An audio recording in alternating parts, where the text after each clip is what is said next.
আরও বিপাকে অভিষেক বন্দ্যোপাধ্যায়ের আত্মসহায়ক সুমিত রায়। শালবনী এবং ডেবরা দুটি মামলারই তদন্ত ভার নিল সিআইডি।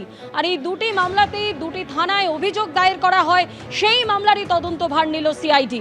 আমাদের প্রতিনিধি ময়ূক ঠাকুর চক্রবর্তী আমাদের সঙ্গে রয়েছেন। ময়ূক, কি খবর?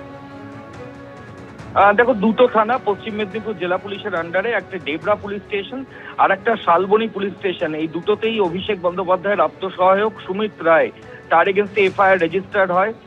যে মামলাতে শালবনী থানার পুলিশ আধিকারিকরা অভিষেক ব্যানার্জির বাড়িতেও এসেছিলেন সুমিত রায়কে খোঁজার জন্য।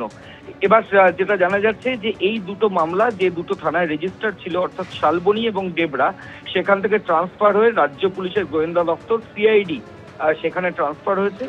এখন থেকে সিআইডি এই দুটো মামলার তদন্ত করবে এবং এর যাবতীয় তথ্য প্রমাণ সেগুলো ইতিমধ্যেই কেস ডিটেলস সংক্রান্ত কাগজ সেগুলো সিআইডি কে হস্তান্তর করেছে পশ্চিম মেদিনীপুর জেলা পুলিশ।